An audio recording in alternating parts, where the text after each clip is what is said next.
Déficience visuelle et handicap associé. Ça nous évoque souvent d'abord la prise en charge des enfants, mais je voudrais dès le début de cette présentation insister sur le fait que les procédures et les cas cliniques que nous allons évoquer, même s'ils ont trait aux enfants, peuvent aussi s'appliquer aux adultes. C'est vraiment un des domaines dans la basse vision dans lequel, en particulier chez les patients qui n'ont pas accès à la parole, on va se retrouver avec des procédures d'évaluation et des procédures de suivi qui vont être très peu différentes en réalité chez les enfants et chez les adultes. 30 à 50% de handicap associés chez les enfants, on a quelques chiffres, on n'en a pratiquement pas chez les adultes. Mais je suis persuadée que si on faisait une étude dans les masses, les femmes, etc., on aurait au moins un pourcentage équivalent. Autre point important, celui des diagnostics difficiles, car nous allons nous trouver ici dans des diagnostics intriqués entre la déficience visuelle, les troubles de la relation, les déficits intellectuels et tous les autres handicaps sensoriels qui peuvent être associés. Et donc, l'important pour vous, ça sera d'avoir quelques repères simples d'évaluation et de suivi afin de pouvoir donner des pistes de travail aux équipes éventuellement qui suivent ces enfants. Alors, on ne va pas reprendre toute l'épidémie, juste je vous rappelle que dans les handicaps associés, on va trouver principalement des séquelles d'origine, des origines cérébrales avec les séquelles de prématurité et les affections néo- et périnatales. On va trouver aussi toutes les maladies métaboliques, mitochondriopathie, leukodystrophie, toutes les maladies neurologiques que l'on diagnostique de plus en plus et en particulier qui vont être compliquées par certaines formes d'épilepsie, comme les comitialités avec les syndromes de West, et un petit focus particulier que nous allons faire sur les troubles de la relation et de la communication, et en particulier sur les TSA. Alors, pour nous y retrouver, on va avoir en gros, on pourrait dire, par rapport au handicap associé, 3 types de populations concernées. D'abord, la population polyhandicap, aussi bien enfants qu'adultes, ce sont des patients qui vont se caractériser par une absence pratiquement totale ou une absence vraiment très importante d'autonomie qui fait que souvent ces patients ont besoin de la présence d'une tierce personne qui sera indispensable. Chez ces patients, dont 100% généralement des atteintes neurovisuelles, même s'ils sont en état de handicap visuel, la vision sera souvent le principal support de communication et il sera donc très important de pouvoir l'évaluer, de pouvoir l'expliciter au mieux afin de permettre cette communication et de permettre surtout après aux accompagnants, aux aidants, que ce soit les familles ou que ce soit les professionnels, de pouvoir définir des projets de vie, des objectifs à atteindre et de pouvoir éveiller une certaine appétence à apprendre. À côté de ces patients polyhandicapés dont vous avez la définition au-dessus, selon le décret de 2017, nous aurons des enfants présentant des possibilités, des enfants ou des adultes, présentant des possibilités d'autonomie réelles, même s'ils ont plusieurs handicaps intriqués, dans le sens où, quand on a plusieurs déficiences ayant le même degré de gravité, il est extrêmement difficile souvent de déterminer la déficience principale et ça va nous poser 2 sortes de problèmes. Et d'un, on va avoir des procédures très classiques par rapport à nos moyens de compensation. Et là, il va falloir les modifier pour s'adapter au multi-handicap. Et enfin, il faudra essayer de faire des évaluations qui vont tenir compte à la fois, par exemple, dans la surdicécité, qui vont tenir compte à la fois de la surdité et de la surdité, idem pour le handicap moteur ou les compensations tactiles. Et enfin, 3e type de population que nous allons rencontrer, les enfants et les adultes ayant des troubles de la relation et de la communication. On le sait depuis le DSM-5, les troubles qu'on va appeler les TSA, les troubles du spectre autistique, sont bien étudiés dans la population des déficients visuels déjà depuis les années 70, avec les travaux de Freiberg. Et on va avoir toute une grande question qui va se poser par rapport à cette comorbidité qu'il y a entre la déficience visuelle et l'autisme, ou est-ce vraiment une entité spécifique, une prise en charge particulière chez ces enfants qui ont des troubles de la relation et qui sont à la fois, ou chez ces adultes, et qui sont à la fois déficients visuels. Alors, en tant qu'ophtalmo, il m'a paru nécessaire de vous exposer un petit point sur l'évaluation clinique de ces patients. Qu'ils soient poly, multi ou porteurs de troubles de la relation, en réalité, notre évaluation clinique va avoir à peu près les mêmes bases. Et pour moi, je ferai simplement la différence entre deux types de population, soit le patient, le sujet que l'on vous demande d'examiner est capable d'oraliser, il est capable de parole, il est capable de réponse, il est capable de pointage ou d'appariement. Et là, vous allez vous retrouver très vite dans vos habitudes de consultation et d'évaluation, ça ne sera pas très compliqué. Par contre, dès que le sujet concerné va être non oralisant, ne sera pas capable de vous donner une réponse pour vous qui sera facilement interprétable, on va se trouver beaucoup plus en difficulté. Comment mettre en place cette évaluation clinique?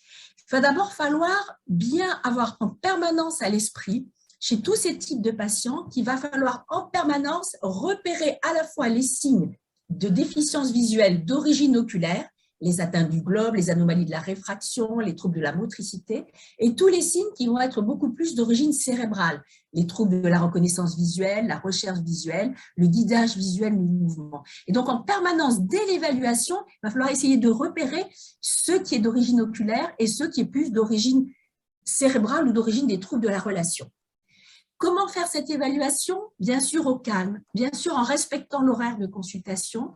Et ça va être paradoxal parce qu'il faut à la fois prendre son temps, à la fois être dans un environnement adapté, pauvre en stimulus visuel, pauvre en stimulus sonore. Et à la fois, on sait très bien que dans ces consultations qui parfois sont longues, le temps d'installation, d'interroger la famille, de connaître les antécédents, etc., il va falloir dans ces longues consultations repérer les quelques minutes, les quelques instants de véritable coopération du sujet que vous allez avoir en face. Et parfois, sur 30 ou 40 minutes de consultation, eh bien, en réalité, on va avoir que 4 ou 5 minutes qui vont vraiment être porteuses d'informations parce que c'est à ce moment-là que le sujet va pouvoir vraiment être présent. Et c'est là, dans ces moments-là, où la présence d'aidants, qu'ils soient professionnels ou familiaux, sera indispensable. Alors, personnellement, je ne respecte pas nos habitudes habituelles de consultation et je commence bien sûr d'abord par me renseigner sur les antécédents, sur le vécu, sur les traitements, enfin tout ce dont vous pouvez vous douter. J'observe bien sûr tranquillement comment le patient rentre dans la pièce, comment il s'installe. Et puis, je vais commencer mon évaluation fonctionnelle généralement par une appréciation du champ visuel, mais qu'on va appeler utile. Il est certain qu'on va faire de Goldman, il est certain que je ne vais pas faire un 3-4, un 2-4 ou quelque chose de très précis. Par contre, si on ne repère pas dans quelle zone du champ visuel les stimulus sont les mieux perçus par le sujet, tout le reste de votre examen sera faussé. Donc moi, a priori, je commence d'abord par essayer de repérer le champ visuel utile du patient avant de passer à l'étape suivante, qui sera l'évaluation on pourrait l'appeler de la vision centrale, même si souvent on ne peut pas faire une réelle acuité visuelle, mais une évaluation de la vision centrale avec bien sûr la qualité de la fixation. Vous les retrouverez. Est-ce qu'elle est existante? Elle est fugace? Elle est douloureuse? Est-ce que j'ai une fixation compulsive à la lumière, une photophobie, etc., etc. Tout ça, vous le retrouverez dans tous les livres. Et une fois que j'ai étudié la fixation, je vais essayer de déterminer la vision centrale. Je vous ai mis le terme d'acuité. Je sais très, très bien que les tests et les techniques de regard préférentiel ne correspondent pas à une réelle acuité. Ça correspond à une capacité de vision centrale, mais elles vont nous donner quand même des repères relativement normés qui nous permettront d'abord d'avoir une idée de la vision fonctionnelle du sujet et surtout par la suite d'avoir une idée de l'évolution de cette vision pour voir si elle reste stable ou si elle progresse. On peut utiliser les tests de bébé vision, même tardivement, même si c'est quand même plus facilement limité par l'âge. Moi, j'aime beaucoup le Cardiff test. Voilà, vous savez, c'est aussi une technique de regard préférentiel, mais la grosse différence par rapport au test de bébé vision, qui est un test de réseau, donc une acuité visuelle angulaire, c'est que c'est un test ici qui est basé sur déjà une interprétation de forme. Et donc, ça ne sera pas tout à fait les mêmes zones, hein, vous vous rappelez, du nerf optique et de la vision qui seront explorées. Et enfin, pour les enfants un peu plus, ou les adultes un peu plus compétents, j'aime bien l'ELEA test avec les 4 optotypes, mais quand je veux le pratiquer chez des patients qui sont quand même avec des possibilités de communication extrêmement limitées, j'envoie la photocopie des optotypes avant à l'équipe qui accompagne le sujet, qu'il soit adulte ou enfant, de façon à ce que ça soit travaillé et que je sois sûre qu'il soit correctement reconnu par le patient. Voilà, une simple photocopie des 4 optotypes, la maison, le rond, le cœur et le carré. Et l'intérêt, c'est qu'ils les apprennent avant. Là, va se poser après le problème de la réfraction et de la prescription de lunettes. Bien sûr qu'on va les examiner sur cycloplégie et qu'avec maintenant nos appareils portables, on peut déterminer très facilement les réfractions et savoir rédiger une ordonnance de lunettes. Attention, attention, que ce soit chez les patients polyhandicapés ou que ce soit chez les sujets qui présentent des troubles de la relation, supporter une monture, supporter une correction optique n'est pas évident du tout. Ça doit être travaillé. Souvent, moi, je le réserve aux amétropies très importantes ou aux amétropies qui sont très déséquilibrées entre les 2 yeux. Et ça nous pose quand même aussi le problème de l'utilisation du champ visuel périphérique qui, chez ce type de patient, est extrêmement important. On le verra après dans les cas cliniques qui vous seront présentés. J'insiste quand même chez ces patients qui sont en grosse difficulté, pour essayer de faire une petite détermination de la vision des contrastes. Vous avez vu, champ visuel utile, appréciation de la vision centrale, la fixation et puis des contrastes. Il est certain qu'on ne va pas se lancer dans une vision des contrastes très compliquée avec les logiciels, etc., etc. Personnellement, moi, je me contente de présenter un support papier avec le hiding et ID test, juste pour voir si la fixation, si le regard du sujet s'arrête sur l'image de l'optotype ou pas. Je fais la même chose pour la vision des couleurs. Bien sûr qu'il existe des tests normés pour les enfants ou pour les personnes un peu déficientes, mais vous imaginez bien qu'un polyhandicapé ne va pas vous répondre. Par contre, j'utilise énormément les livres pour enfants, soit ceux du japonais Komagata. En bas, vous avez un livre que j'aime bien qui s'appelle Abracada Noir, et je le présente au patient juste pour voir s'il est intéressé et s'il est attiré par les couleurs et voir si ça peut aider plus tard, quand on va mettre en place des moyens de communication, si la couleur sera utile. Et puis enfin, dernier élément très important auquel il faut penser chez ces patients polyhandicapés, c'est essayer de vous renseigner sur la vision du mouvement, sur la vision périphérique. Comment ça se passe, par exemple, quand il se déplace en voiture? Est-ce qu'il va avoir tendance à regarder le paysage qui défile ou au contraire, est-ce que ça va l'agresser? Est-ce qu'il va fermer les yeux? Si vous lancez une petite voiture à friction, est-ce qu'il la suit ou est-ce qu'il ne la suit pas, etc., etc. Quand ils regardent la télé, est-ce qu'ils sont plus attirés par les dessins animés avec un défilement très rapide des images ou au contraire, ils ne les supportent pas, ils ne s'y intéressent pas et vont plutôt regarder des documentaires beaucoup plus lents, style documentaire animalier. Tous ces petits renseignements vont vous renseigner sur la vision du mouvement et donc sur leur capacité de vision périphérique, puis après d'aller-retour entre la vision centrale et la vision périphérique. Donc, évaluation, vision centrale, mais essayez aussi un peu contraste, couleur, mouvement, même si on ne va pas très loin, ça aidera énormément les équipes qui accompagnent tout ce type de patients. Un petit focus rapide sur les 3 types de populations que je viens d'évoquer. Polyhandicapés, je vous ai dit, au point de vue épidémiologie, au point de vue origine, c'est essentiellement des atteintes d'origine cérébrale. Et quand même, gardons à l'esprit que l'on va avoir 4 grands tableaux cliniques chez ces patients polyhandicapés, soit des atteintes corticales ou sous-corticales, essentiellement dans les atteintes dues à la prématurité ou aux affections néonatales.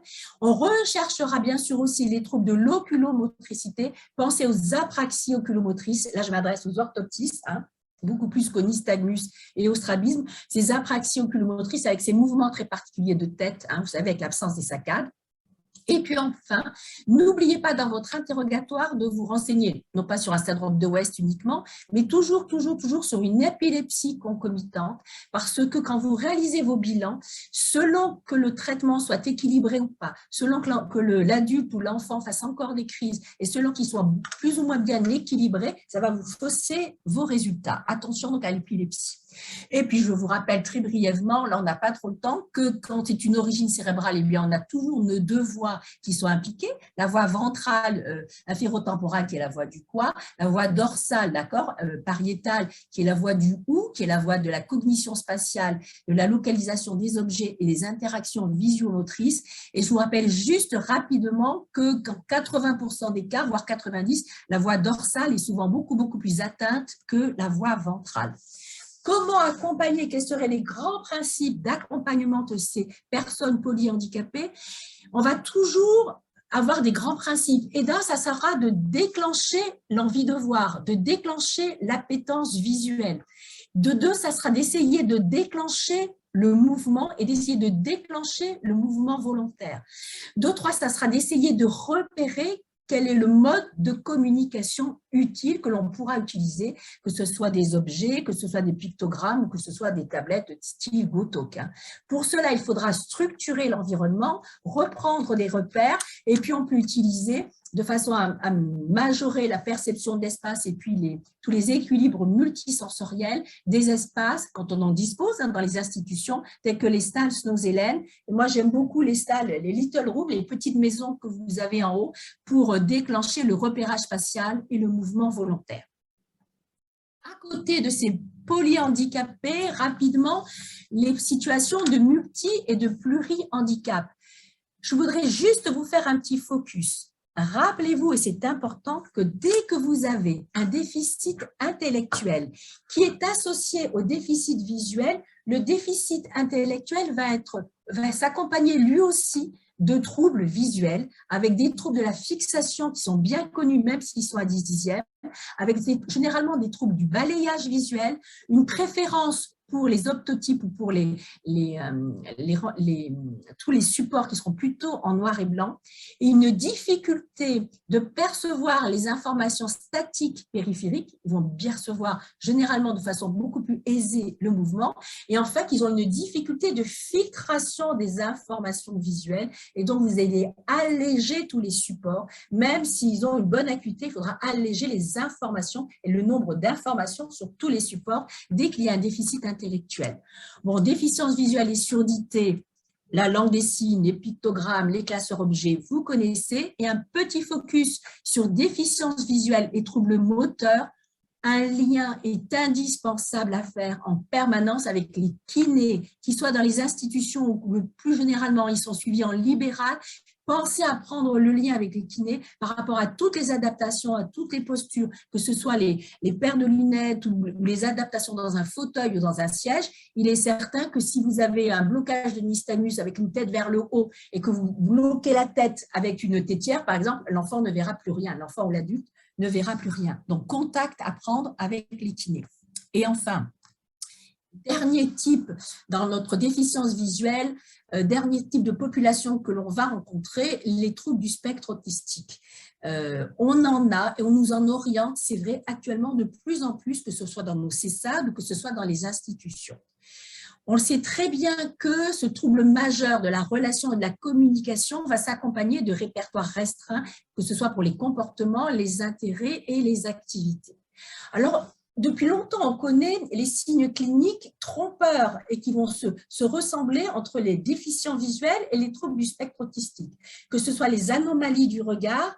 Est-ce que j'ai une fuite du regard ou est-ce que j'ai une excentration du regard? Est-ce que la fixation, les difficultés de fixation sont dues aux troubles de la relation ou sont dues tout simplement à une macula qui ne s'est pas développée? Les troubles de la communication non orale, bien sûr que quand on n'arrive pas, quand on n'a pas d'attention conjointe, etc., on va avoir du mal à comprendre toutes les émotions des personnes qui sont en face. Les troubles tonico-posturaux avec la différence entre les mouvements stéréotypés répétitifs et les blindismes que l'on va retrouver chez les aveugles, et bien sûr les difficultés de la mise en place du langage. Je voulais juste vous rappeler quand même qu'il y a 3 grands points dans ces Autistic Like Features. Il y a 3 grands points de distinction que vous devez connaître quand vous prenez en charge un trouble du spectre autistique chez un déficient visuel. 3 grands points qui généralement nous permettent de nous y retrouver un peu. C'est les atteintes de l'attention conjointe et de la théorie de l'esprit qui généralement vont être en retard chez les déficients visuels, mais qui vont se mettre en place chez les déficients visuels, alors que dans l'autisme, ça sera beaucoup plus compliqué. La différence entre les blindismes et les stéréotypies, et enfin, les difficultés de traitement de l'information sensorielle, en sachant que dans la population autiste, généralement, on va avoir ce qu'on appelle des ou des hypersensibilités, des irritabilités avec des niveaux de sensorialité qui vont être très, très variables. C'est-à-dire qu'un jour, ils vont supporter aucun bruit et le lendemain, ils vont pouvoir tout entendre, même dans le brouhaha. Un jour, ils ne vont pas supporter quand on les touche et le lendemain, ils accepteront qu'on leur fasse des câlins. Ici, cette variabilité dans les informations sensorielles qui généralement se retrouve beaucoup plus chez les autistes. Et puis, soyez attentifs dans toute cette population à ce qu'on appelle le developmental setback, c'est cette régression sur le plan psychomoteur, cette régression, cette stagnation sur le plan psychomoteur que l'on voit chez certains enfants entre 16 et 24 mois et qui serait un gros facteur prédisposant aux troubles des spectres autistiques. Voilà. Alors, l'évolution a montré que chez les déficients visuels avec signe autistique, c'est-à-dire, on va dire, autisme incomplet, dans les 2/3 des cas, on a beaucoup plus d'amélioration, alors que dans les autistes complets, généralement, déficients visuels ou pas, on aura très peu d'amélioration, d'où la question qui se pose actuellement de la prise en charge précoce en orthopsie chez tous les enfants, même chez tous les enfants autistes, même s'ils n'ont pas de déficience visuelle. Pour conclure, parce que j'étais un peu longue, pour conclure, si on veut mettre quelques points de repère, dès qu'on parle de déficience visuelle et handicap associé, premier point de repère important, vous ne pouvez pas les prendre en charge seuls. Ça va être expliqué, bien sûr, là, dans les cas cliniques. C'est un exemple typique de travail multi- et interdisciplinaire qui est indispensable. Il faut multiplier les regards et il faut travailler toujours en lien et avec les aidants, que ce soit les professionnels d'un côté et que ce soit la famille de l'autre. L'autre point très important, ça sera de structurer encore plus que d'habitude vos consultations au point de vue temps et au point de vue spatial. Faire très attention à votre aménagement de salle, faire très attention à vos horaires et faire très attention à vos durées de consultation. Il faudra aider à mettre principalement chez ces patients, quel que soit le cas, être très attentif à la mise en place du code de communication. Ça va être primordial pour l'avenir de ces enfants. Et puis, bien sûr, ne pas vouloir avancer trop vite dans vos séances, entre guillemets, de les ritualiser de façon à prendre son temps et ne pas être trop pressé. Le temps est votre allié chez ces enfants et chez ces adultes.